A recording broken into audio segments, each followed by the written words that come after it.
কলকাতা বারবারই মায়ার শহর। কেউ বাঁচে পুরনোকে আঁকড়ে, আবার কেউ বর্তমান পেরিয়ে ভবিষ্যৎ নিয়ে ভাবতে ভালোবাসে।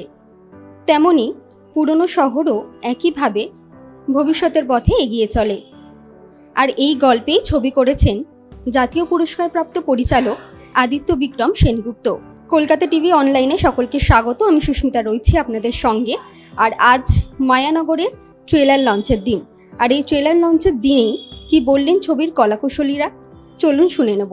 খুবই ভালো লাগছে, কারণ এই রিলিজের জন্যই সবকিছু, সবাই ছবিটা দেখবে সেটার জন্যই অপেক্ষা। ছবিটা নিজের শহরকে নিয়ে, নিজের মানুষদের নিয়ে, সবাই দেখুক, সেটাই সবচেয়ে আনন্দের বিষয়। এই ভাবনাটা আসার কিছু ছিল না, খুবই স্পন্টেনিয়াসলি এসছে, কারণ নিজেরই শহর, নিজেরই মানুষ, এবং লাস্ট 10-12 বছর 13 বছরে যা যা ঘটেছে, প্রচুর পরিবর্তন হয়েছে, মানুষ পরিবর্তন হয়েছে, রাজনৈতিক পরিবর্তন হয়েছে, সেই সব নিয়েই ঘটনা, সেই সব নিয়েই চরিত্র, সেই সব নিয়েই গল্প। রাজনীতির পরিবর্তন হয়তো ধরা পড়বে না, কিন্তু রাজনীতি তো আমাদের যে কোনো ক্ষেত্রেই ধরা পড়ে। হ্যাঁ, পলিটিক্সকে আপনি কখনোই কোনো কিছু থেকে আলাদা করতে পারবেন না। এটা বলা, হ্যাভিং সেড দ্যাট, ছবিটা is not a political film. আমার নিজস্ব কোনো পলিটিক্যাল স্ট্যান্ড বা স্টেটমেন্ট কোনো রকম কোনো ছবিতেই ছিল না, আমি রাখিও না। কিন্তু ছবিটা মানুষদের নিয়ে ছবি, আর মানুষদের আকাঙ্ক্ষা, তাদের হোপস, ডিজায়ার্স, ড্রিমস, সেইগুলো নিয়েই ছবি। আসলে আমাদের এই কোনো টেকনিশিয়ানকে চুজ করা, সেটা পুরোপুরি একটা আপেক্ষিক ডিসিশন। হ্যাঁ, আর আমি চিরকালই যাদের কাজ ভালো লেগেছে তাদেরকে আমি রিচ আউট করি, তাদের সাথে আমি কাজ করেছি। আমি কলকাতার প্রচুর ডিওপি, প্রচুর সঙ্গীত পরিচালকের সাথে কাজ করেছি আমার বিজ্ঞাপনের কাজে।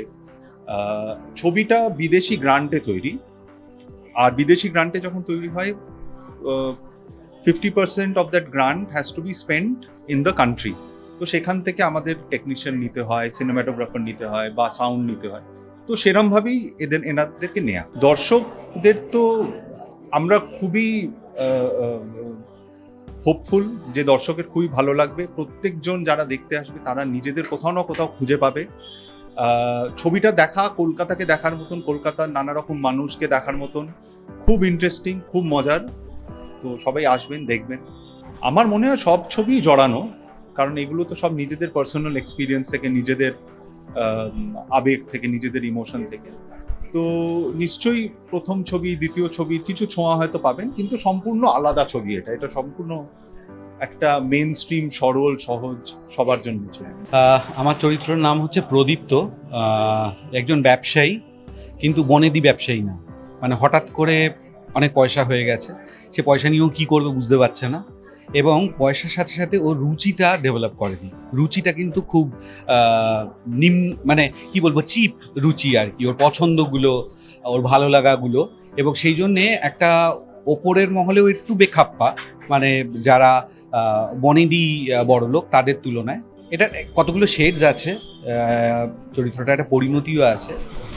বদ লোক না, কিন্তু একটু গা ঘিনঘিনি করে ওর সংস্পর্শে। কারণ আমি এইটুকু বলতে চাই যে আমি যখন এই ছবিটায় অভিনয় করবার সুযোগ পাই, তার অনেক আগেই আমি আদিত্যর ফ্যান। কারণ ওর ছবি আমি তখন দেখে ফেলেছি আসা যাওয়ার মাঝে, এবং আমি তখন মনে মনে ভাবতাম যে আমাকে যদি এই পরিচালক কোনোদিন একটা সুযোগ দেন, তো আমি সেই সুযোগ পেয়ে গেছিলাম খুব তাড়াতাড়ি। তো আমার ক্যারিয়ারের প্রায় প্রথম দিকেই সেই অভিজ্ঞতা, এবং অভিজ্ঞতা খুব ভালো। তো কিন্তু এই চরিত্রটা, এই ধরনের যে চরিত্রটার একটু আইডিয়া দিলাম, এরকম চরিত্র কিন্তু আমি তারপরেও আর করিনি। তো অনেকে দেখেছেন, অনেকে দেখে ছবিটা তো তোমরা জানোই যে বিভিন্ন জায়গায় ঘুরেছে, কলকাতায় এত পরে মুক্তি পাচ্ছে, কিন্তু বিভিন্ন ফিল্ম ফেস্টিভ্যালে গেছে, অ্যাওয়ার্ডস পেয়েছে।